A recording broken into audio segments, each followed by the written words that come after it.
A paz do Senhor, amados irmãos, glória a Deus. Quero saudar você que está em sua casa, nos acompanhar com a bendita paz do Senhor. Amados, estamos aqui de volta, pela graça de Deus, para mais um devocional. Hoje é segunda-feira, dia 25 de fevereiro do ano de 2019. Glórias a Deus. Amados irmãos, hoje queremos trazer uma palavra. Nós queremos falar sobre a oração. Queremos partilhar ao amado irmão sobre a importância da oração. Eu quero trazer uma mensagem no nome do Senhor Jesus, que está escrita na nossa Bíblia, no livro de 2 de Reis, capítulo 19, versos 1 e o versos 20. Perdão, 2 de Reis, capítulo de número 19, versos 1 e o versos 20. Diz assim a bendita palavra do Senhor, no versos 1. E aconteceu que Ezequias, tendo-o ouvido, rasgou os seus vestidos e se cobriu de saco e entrou na casa do Senhor. Eu quero repetir esse versículo porque eu acho que é a essência, é a essência do contexto que queremos trazer hoje. Eu vou repetir. E aconteceu que Ezequias, tendo-o ouvido, rasgou os seus vestidos e se cobriu de saco e entrou na casa do Senhor. Agora eu quero ler o versículo de número 20, que diz assim: Então Isaías, filho de Amós, mandou dizer a Ezequias: Assim diz o Senhor, Deus de Israel, o que me pediste acerca de Senaqueribe, rei da Assíria, eu o ouvi. Amados irmãos, glórias a Deus, mais uma vez, quero saudar os amados irmãos que só agora puderam conectar-se conosco. Hoje nós queremos falar sobre a importância da oração, por que orar e o que traz a oração na vida de um determinado cristão. Porém, eu quero fazer uma pequena introdução. Eu quero falar sobre o rei Ezequias, quero falar um bocado sobre o historial desse rei. A Bíblia nos diz que o rei Ezequias era filho do rei Acaz, da linhagem do rei Davi. Esse rei começou a reinar desde muito cedo sobre o reino de Judá. A partir dos 25 anos ele assumiu o trono. E a Bíblia nos revela que ele reinou durante cerca de 29 anos. Portanto, diferentemente dos outros reis, o rei Ezequias foi um rei temente a Deus. O rei Ezequias foi um homem que tinha a sua confiança em Deus. Ele perseverava em Deus. Tanto é que ele acabou com os costumes que imperavam naquela altura, os costumes de levantar bosques e altos para fazer adoração a outros deuses. A Bíblia nos revela que o rei Ezequias acabou com a adoração, com a idolatria existente no reino de Judá naquela altura. Ele acabou com a linhagem dos falsos deuses, dos falsos profetas. Ele restabeleceu o culto a Deus, ou seja, Ezequias ensinou o povo a orar. Ele levou a Deus ao povo, mostrou a importância da adoração plena e perfeita ao Deus vivo. Então eu quero falar sobre esse rei Ezequias. A Bíblia fala que a mão de Deus estava com ele, a mão de Deus guiava o rei Ezequias. Ezequias viu-se numa adversidade. Por quê? Existia um rei chamado rei Senaqueribe. Rei Senaqueribe era o rei que na altura estava a liderar a Síria, e a Bíblia fala que ele era um rei mau. Ele havia conquistado vários povos, havia destruído várias cidades e ele já estava a portas de Judá. Ele já tinha cercado o reino de Judá, de maneira tal que ele começa a mandar cartas de afronta, primeiramente para o rei Zedequias, ou o rei Ezequias, e também para o Deus vivo. A Bíblia fala que ele não somente ofende o governo do rei Ezequias, mas também profana o nome do Deus vivo. A primeira coisa que Ezequias fez quando recebeu essa afronta do rei, a Bíblia nos fala, está aqui, eu vou repetir no versos 1 do capítulo 19, diz assim: e aconteceu que Ezequias, tendo ouvido o quê? A afronta do rei Senaqueribe, rasgou os seus vestidos e se cobriu de saco e entrou na casa do Senhor. Amados irmãos, existem muitas pessoas que nesse momento estão a passar por adversidades. Existem muitas pessoas que estão a vivenciar problemas. Existem muitas pessoas que estão a vivenciar dilemas na sua vida. Situações que humanamente não conseguem resolver. Momentos que você olha e diz não há solução. Mas muitas das vezes nós, quando vivemos problemas, a primeira intenção do nosso coração é confessar a um amigo. Nós vamos procurar um amigo e confessamos o nosso problema. Olha, eu estou a passar esse motivo, estou a passar essa situação. Muitas das vezes existem pessoas que estão a passar por problemas e a primeira iniciativa que eles tomam é colocar nas redes sociais para partilhar a sua dificuldade com os demais internautas ou as pessoas que pertencem à mesma rede. Existem ainda aquelas pessoas que estão a passar por dificuldades, lamentam, choram, mas eu quero levar o amado irmão que está a me ouvir nessa noite a entrar numa dimensão completamente diferente, numa dimensão espiritual a qual entrou o rei Ezequias. A Bíblia fala que Ezequias, tendo ouvido a afronta naturalmente do rei Senaqueribe, a primeira coisa que ele fez foi rasgar os seus vestidos e cobrir-se de saco. Eu quero falar o que é rasgar os seus vestidos e cobrir de saco.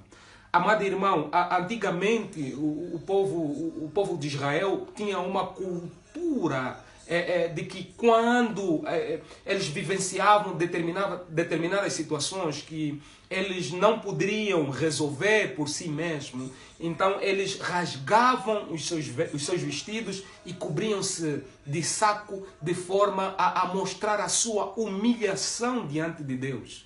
Era uma forma pela qual eles diziam que, Senhor, aqui a minha capacidade me transcende, eu já não posso mais. É uma situação que não depende simplesmente de mim. É uma situação cujas minhas capacidades não são suficientes para resolver. Rasgar as suas vestes e vestir-se de saco é sinônimo de humilhação.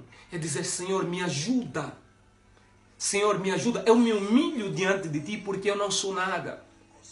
Imagina um rei que rasga as suas vestes, tira as suas vestes reais e coloca por cima saco no seu corpo. Ele cobre-se com saco. Ele está saindo de uma posição de nobre, uma posição de nobre para um pobre. Ele está a humilhar-se diante de Deus. A segunda coisa que o rei Ezequias fez, ele entrou na casa do Senhor. Vimos a primeira coisa. A primeira qual foi? Humilhou-se. Rasgou-se as suas vestes e vestiu de saco, sinônimo de humilhação. A segunda coisa que o rei Ezequias fez foi entrar na casa de Deus. Entrar na casa de Deus para quê? Para orar. Eu quero dizer a ti, meu irmão, você que está a passar por problemas, humilha-se diante de Deus e ora ao Senhor. Você que está a passar por tribulações, você que está a vivenciar crises, seja na família, crises no casamento, crises no trabalho, crises em qualquer que seja o percurso da tua vida, dobra os teus joelhos e entra numa humilhação a Deus. Diga, Senhor, eu me humilho diante da tua presença. Senhor, esse problema ele é grande, ele é muito grande para que as minhas capacidades me ajudem a resolver. Senhor, eu preciso de ti. Humilha na presença de Deus. A Bíblia Sagrada fala que humilhai-vos debaixo da potente mão de Deus, que ao seu tempo o Senhor vos exaltará. Quando nós nos humilhamos na presença de Deus, nós estamos a assumir uma incapacidade de resolver os nossos problemas. Nós estamos a nos retirar do lugar que na verdade nunca nos pertenceu, mas sempre pertenceu a Deus. Porque a Bíblia Sagrada fala que Deus é o nosso escudo, Ele é a rocha da nossa salvação. Nos momentos de aflição, nos momentos de tristeza, nos momentos de dificuldade, nós devemos nos humilhar. Dizer, Pai, que eu não sou nada, mas eu preciso de Ti. Senhor, eu não tenho capacidades. Aliás, as minhas capacidades são completamente limitadas para a resolução desse problema. Mas eu sei que o Senhor é um Deus que tudo pode. E jamais os Teus planos podem ser frustrados. Pai, até aqui as minhas forças me limitaram. As minhas forças acabaram-se.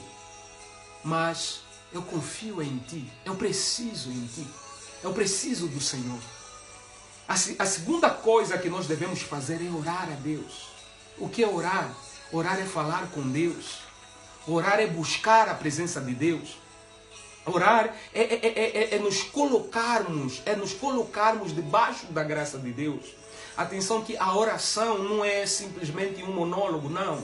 A primeira coisa que nós devemos fazer quando nós estamos a orar, aliás, devemos dobrar os nossos joelhos como símbolo de humilhação e falar com Deus, dizer, Pai, eu preciso de Ti. Eu preciso que o Senhor ajude-me a resolver essa situação. Eu coloco 3 questões que nós queremos dar respostas essa noite. A primeira é por que orar? A segunda é quando orar? E a terceira é aonde orar? Por que orar? Nós oramos porque nós sabemos que a nossa capacidade de resolver as nossas necessidades, a nossa capacidade de dar solução aos nossos problemas é limitada. Então nós oramos porque nós invocamos a presença de um Deus que é maior do que nós, é maior do que os problemas que nós estamos a vivenciar, de forma a dar solução. Nós oramos porque nós precisamos da ajuda de Deus. Nós oramos porque nós precisamos de entrar em comunhão com Deus. Nós oramos porque através da oração nós entregamos uma determinada situação nas mãos de Deus. E quando nós entregamos a situação nas mãos de Deus, nós confiamos que Ele tem poder para resolver. Esse é o porquê, esse é o motivo fundamental da oração. O segundo ponto é quando orar. Sempre. Nós devemos orar sempre, sempre, sempre. Quando estamos gratos, devemos orar a Deus. Quando a nossa alma está abatida, devemos orar a Deus. Quando a nossa alma está cansada, devemos orar a Deus. Devemos orar a Deus para interceder por alguém, pelos nossos amigos, pelos nossos familiares. Devemos orar a Deus para interceder por alguém que se encontra acamado num hospital. Devemos orar a Deus para que nos possa ajudar a iluminar os nossos olhos, a nos dar visão, a nos dar discernimento. Devemos orar a Deus para falarmos com Deus, para dizer, Pai, eu não quero pedir nada, mas eu quero simplesmente entrar em comunhão com o Senhor. Eu quero aprender mais de Ti, eu quero conhecer-Te mais. Então, amados, não existe uma razão explícita para orar. Nós devemos orar sempre, sempre, sempre que nós temos necessidade, nós devemos orar. A terceira questão é onde orar. Amado, eu quero dizer que há um versículo bíblico que diz: a minha casa será chamada casa de oração. Então, existe um lugar que foi preparado para nós orarmos. Existe um lugar que foi concebido como casa de oração. E essa casa de oração é o que nós hoje conhecemos como igreja. É o local primordial para nós fazermos uma oração. Uma igreja, num templo. Mas isso não nos limita a orarmos em casa. Nós podemos orar dentro da nossa casa, nós podemos orar dentro do nosso carro, nós podemos orar dentro de uma sala de aulas, nós podemos orar dentro de um restaurante. Mas atenção, existem determinadas orações que são chamadas orações, ou seja, cultos racionais. Se eu estiver, por exemplo, dentro de um restaurante, antes de fazer uma refeição, eu não preciso orar para que todo mundo saiba que eu estou orando. Posso fazer uma oração dentro de mim. Eu estou na escola, estou na faculdade, estou no serviço e preciso fazer uma oração para que Deus me dê graça, para que Deus abençoe o meu dia. Eu não preciso fazer com que todo mundo se aperceba que eu estou orando. Não, eu vou fazer um culto racional. Dentro de mim, eu entro em comunhão com Deus e digo: Pai, eu estou a entregar o meu dia. Pai, eu estou a entregar essa prova nas Tuas mãos. Pai, eu estou a entregar o meu trabalho nas Tuas mãos. Pai, eu estou a entregar essa situação. Existem várias maneiras, variadíssimas maneiras de nós orarmos. Então, a oração produz frutos. A oração produz resultados. A oração nos aproxima de Deus. A oração é a maneira pela qual nós podemos nos achegar ao trono de Deus. A oração é o caminho, a oração é o combustível para nos falarmos com Deus. Então, amados, eu quero falar nessa noite, se alguém só agora tem a oportunidade de ouvir-me, nós estamos falando e debruçando sobre o poder da oração. Mas, antes de nós concluirmos esse ponto, eu quero vir um bocadinho mais adiante, já para o versículo 19 do mesmo capítulo, o versículo 20 do capítulo 19, que diz assim a Bíblia Sagrada.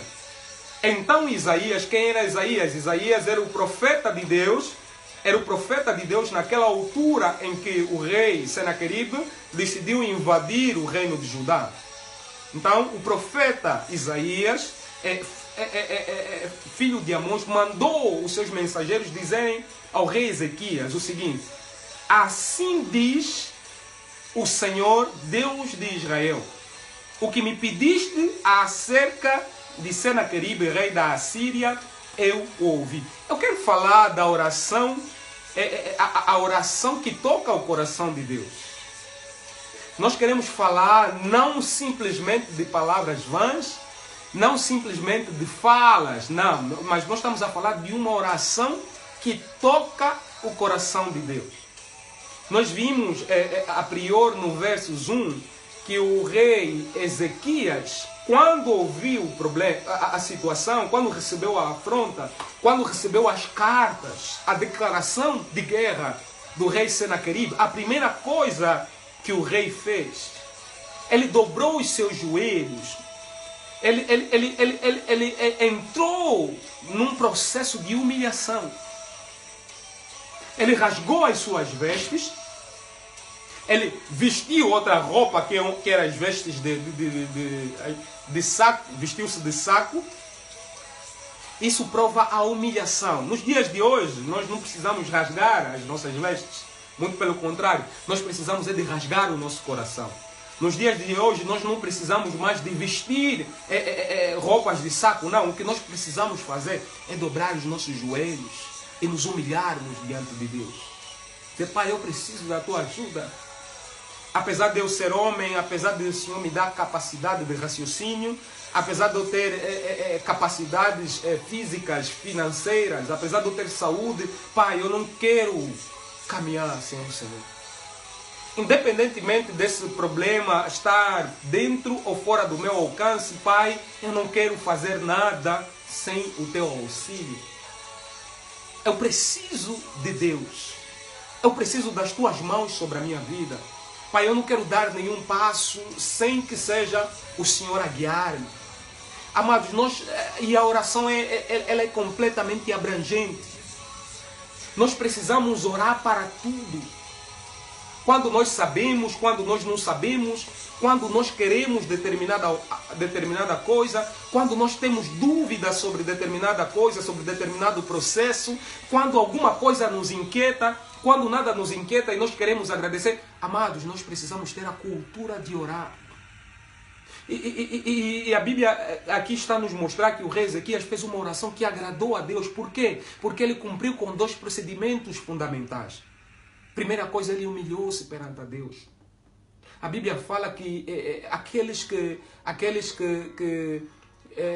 se exaltam serão abatidos.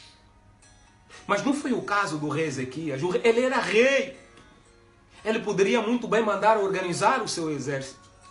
Ele poderia muito bem mandar organizar as suas tropas.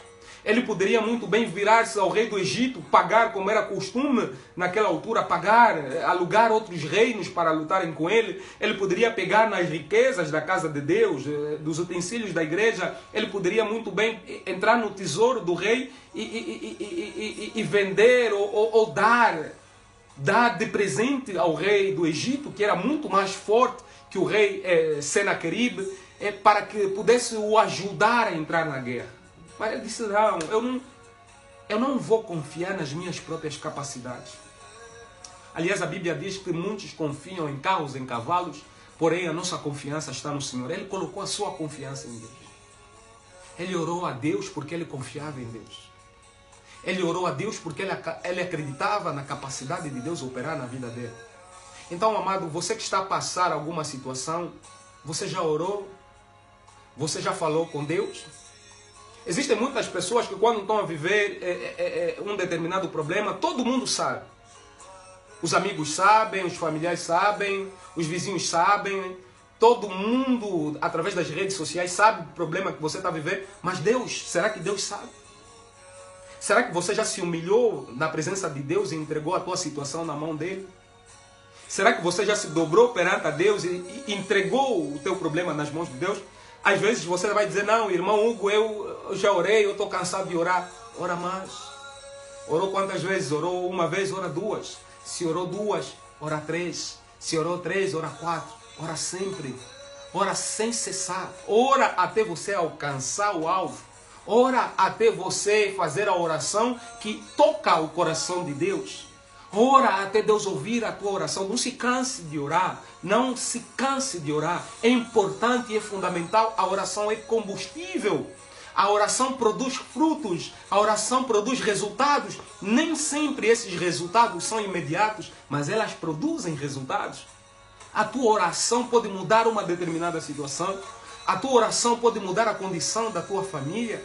A tua oração pode mudar a condição da tua casa. A tua oração pode livrar teus familiares da morte. A tua oração pode impedir com que determinadas coisas de mal acontecessem contra a tua casa. A tua oração pode dar livramento aos teus filhos. A tua oração pode dar livramento à tua esposa, ao teu esposo. A tua oração pode trazer uma promoção. A tua oração pode trazer bênçãos sobre a tua vida. A tua oração pode te colocar num lugar mais alto, mas também a tua oração pode te colocar no lugar da comunhão com Deus. Ora mais, busca mais, adore mais. Amados, a Bíblia fala aqui no versículo 20 que por causa da oração que o rei Ezequias fez, no momento em que o rei Ezequias estava a orar, o profeta Isaías não estava. No momento em que o rei Ezequias estava a buscar a Deus, o profeta Isaías não estava. Mas por causa da oração do profeta, do rei Ezequias, tocar no coração de Deus, Deus falou com o profeta: vai lá, em casa do meu filho Ezequias. Ele está a clamar, ele está a orar. Ele está a pedir-me uma solução por causa do problema que ele está a passar, por quanto o rei Senaqueribe já invadiu Judá e as demais cidades. Vai lá e diga a ele que eu ouvi a oração e a oração dele também trouxe a sua resposta. Você lá em casa vai poder ler no mesmo capítulo, no versículo 35, que traduz, que mostra a resposta de Deus. Diz assim: sucedeu, pois, que naquela mesma noite saiu o anjo do Senhor e feriu no arraial dos assírios a 185 mil deles. Levantando-se pela manhã cedo, eis que todos eram corpos mortos. Então Senaqueribe, rei da Síria, partiu e foi, e voltou e ficou em Nínive. E sucedeu que, estando ele prostrado na casa de Nisroch, seu Deus, Adrameleque e Sarezer, seus filhos, o feriram à espada. Porém, eles escaparam para a terra de Ararat, e Esarhadon, seu filho, reinou em seu lugar. Lembrando que Ezequias estava com um problema. Qual era o problema? Ele estava cercado pelo rei Senaqueribe, que queria entrar no reino de Judá, que queria destruir a sua cidade, que queria roubar o seu reino e levar cativo o seu povo para a Síria. Mas por quanto Ezequias entrou numa oração de humilhação, por quanto Ezequias entrou numa oração em que ele prostrou-se para Deus, pedindo a Deus forças, apesar dele ser rei, apesar dele ser um homem valente, apesar dele ser um homem grande para aquela altura, ele colocou-se num lugar mais baixo, ou seja, ele humilhou-se diante daquele que na verdade é o rei de todos os reis, Deus verdadeiro. Ele pediu a ajuda de Deus. E a Bíblia Sagrada fala que a ajuda veio do coração de Deus. Tanto é que não houve intervenção militar. Tanto é que não houve nenhum exército físico, vamos assim dizer, que expulsou o exército do rei Senaqueribe para fora das regiões fronteiriças do reino de Judá. Não, não. Foi o próprio anjo de Deus. O amado está a me entender nessa noite? Alguém me ouve nessa noite? Foi o próprio anjo de Deus. A Bíblia Sagrada fala que foi o próprio anjo de Deus. Eu posso sentir a presença do Senhor nessa noite. Foi o próprio anjo de Deus. O anjo de Deus saiu e na mesma noite feriu 185 homens. Aquele exército poderoso. Eu estou a falar do exército poderoso. Eu estou a falar do teu problema. O problema que você está a passar, a situação que você está a passar, que você acha que não tem solução. Há um anjo da parte de Deus que está preparado para destruir esse problema. Mas você precisa de fazer a oração que atrai o favor de Deus. Eu estou a falar dessa situação que você está vivenciando nesse momento. Essa situação que, ao teu ver, você não é capaz de resolver e ninguém mais pode te ajudar, nem mesmo Deus. Eu quero dizer que Deus tem um anjo preparado para destruir os teus problemas, mas você precisa dobrar os teus joelhos e fazer a oração de humilhação. Dizer: Pai, eu não tenho capacidades por mim mesmo, mas eu sei que Tu és um Deus grande e o Senhor pode. Pai, sozinho eu não consigo, mas eu sei que o Senhor pode. Pai, eu preciso da Tua ajuda. Há um anjo de Deus. O mesmo anjo que trabalhou, o mesmo anjo que operou no reino de Judá, no tempo do rei Ezequias, é o mesmo anjo que está aqui do teu lado.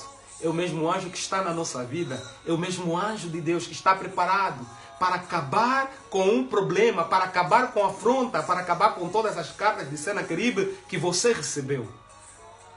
Existem cartas de Senaqueribe que você recebeu. Existem problemas, sejam eles problemas de saúde, no trabalho, talvez problemas na família. Eu não sei o tipo de problema que o amado está a atravessar nessa noite. Mas Deus está aqui no nome do Senhor Jesus. O mesmo Deus que operou no reino de Judá é o mesmo Deus que está aqui operando hoje. Porque a Bíblia fala que Ele é o mesmo ontem, hoje e sempre. Busca Deus, independentemente do problema que esteja a viver. Apoia-te a Ele, busca forças em Deus. Fortaleça-te no Senhor. A oração é um alimento. A oração é o combustível. A oração é a força que nos move. A oração é a força que nos coloca mais próximo de Deus. Orar é falar com Deus, é entrar num processo de humilhação e reconhecer que há um Deus que nos transcende, há um Deus que tudo pode, há um Deus poderoso, supremo, soberano, onisciente, onipotente, onipresente, que tem capacidades celestiais para resolver o nosso problema. Então, amados irmãos, no nome de Jesus, é a mensagem que o Espírito Santo nos traz na noite de hoje. É a mensagem que Deus está a ministrar nos nossos corações. Ore. Ore. Ore mais um bocado. Busca mais um bocado. Peça ajuda a Deus, mas não desista. Não desista agora. Você precisa continuar a orar. E a oração é contínua. Existem determinadas coisas que podem acontecer de forma instantânea, mas existem determinadas coisas que vão acontecendo com o tempo. A oração funciona como um balão de oxigênio. Imagina que você tem um balão e você precisa de colocar oxigênio dentro daquele balão. E um dia esse balão estoura. Um dia esse balão rebenta e quando ele rebentar, com certeza os teus problemas também estarão a ser destruídos. Busque a Deus em todo momento, em todo tempo, em sinal de humilhação e intimidade com Deus. Aleluia. Amém. Glória a Deus. Amados irmãos, nós não podemos de maneira alguma terminar o nosso devocional sem fazermos a nossa oração, até porque nós estamos a falar da oração. Vamos fazer a oração no nome do Senhor Jesus, que atrai o favor de Deus. Vamos fazer a oração que chama o favor de Deus, independentemente de qualquer que seja o teu problema. Creia simplesmente que Deus ele é poderoso para fazer mais e infinitamente mais do que tudo aquilo que nós queremos, do que aquilo que nós pedimos, segundo o seu poder que nos opera. Oremos no nome de Jesus. Bendito Deus, eterno Pai, Rei da Glória, no nome do Senhor Jesus, Pai, Nessa noite, Senhor Jeová, nós queremos dar a Ti toda a honra, toda a glória, todo o poder, Senhor Jeová, porque a Ti pertence, na verdade. Porque por Ti e para Ti foram feitas e criadas todas as coisas. No nome de Jesus, Pai, nessa noite nós adentramos diante da Tua presença para, antes de tudo, queremos nos humilhar, Senhor Jeová, porque sabemos, Pai, que sem Ti nós não somos nada. Sabemos, Pai, que somos pecadores, somos miseráveis pecadores, meu Pai. Tenha compaixão de nós, no nome de Jesus, Pai. Derrama também sobre as nossas cabeças o sangue, meu Pai, de Cristo Jesus, o sangue derramado na cruz do Calvário, esse sangue que nos lava, esse sangue que nos limpa, esse sangue que nos purifica de todo o pecado, meu Deus. Pedimos a Tua misericórdia no nome do Senhor Jesus, Pai. Nós estendemos as nossas orações para os nossos amados que nos ouvem nessa noite, Pai. O meu irmão que está a atravessar uma batalha, o meu irmão que está a atravessar um problema. Pai, eu não sei qual é o seu motivo de oração, mas o Senhor sabe, no nome de Jesus. Pai, queremos pedir nessa noite, Pai, que o Senhor toca em nome do Senhor Jesus na sua vida, Pai amado. Meu Pai, se ele estiver a passar um problema de saúde, um problema de enfermidade, pedimos as Tuas mãos para curarem no nome do Senhor Jesus. Sim, Santo Deus, assim, meu Pai, como, meu Deus, o Senhor curou, Senhor Jesus, a sogra de Pedro, meu Pai. Assim como o Senhor, meu Pai, devolveu a visão ao cego Bartimeu, Senhor Jeová. Assim, ó Deus, como o Senhor, meu Pai, curava os coxos, os paralíticos, os leprosos, meu Pai, ó Deus, no nome do Senhor Jesus, meu Pai, pedimos a Tua intervenção divina para curar, para restaurar vidas, para restaurar saúdes, Espírito Santo de Deus, Pai. Nós oramos no nome de Jesus por aqueles que se encontram acamados, meu Pai, nos hospitais, por aqueles que se encontram acamados em casa, Senhor Jeová, que o Senhor venha estender as suas mãos para levantá-los no nome do Senhor Jesus, porque o Senhor é um Deus, meu Pai, do impossível. Aliás, para Ti nada é impossível no nome de Jesus. Pai, nós estendemos, meu Pai, a oração para esse homem, essa mulher, meu Pai, para esse jovem que está a passar lutas, meu Pai, essa mulher que está a passar dificuldades. Pedimos a Tua intervenção divina. Pai, pedimos a Tua graça no nome do Senhor Jesus. Pedimos o Teu poder, Senhor Jeová. Sê com ele, sê com cada irmão que nos ouve, sê com cada irmã que nos acompanha nessa noite. Estenda as Suas mãos de misericórdia, Senhor Jeová. Venha dar vida, pois a Tua palavra diz, Senhor Jeová, no livro de Mateus 11:28, vinde a mim, vós que estáis cansados e oprimidos, que eu vos aliviarei. Pedimos que o Senhor venha dar alívio e que o Senhor venha dar descanso a cada irmão que nos acompanha. Pai, nós oramos e agradecemos em nome do Senhor Jesus Cristo. Amém. Amado irmão, no nome do Senhor Jesus, então nós terminamos mais nosso devocional. Esperamos estar com o amado irmão a próxima segunda-feira. Pedimos que o amado faça desses devocionais a tua vida diária, faça desses devocionais no teu cotidiano, partilhe os nossos vídeos com os teus amigos, com os teus colegas, com os teus chefes no trabalho, com os teus pais, partilha a palavra de Deus. Eu quero desejar, no nome do Senhor Jesus, que você tenha uma semana abençoada debaixo da tua graça, debaixo da graça de Deus, e creia tão somente que Deus tem poder para resolver, para fazer muito mais do que qualquer problema que você esteja a atravessar. Então, amado irmão, nos vemos a próxima segunda-feira. Que Deus o abençoe no nome do Senhor Jesus. Amém.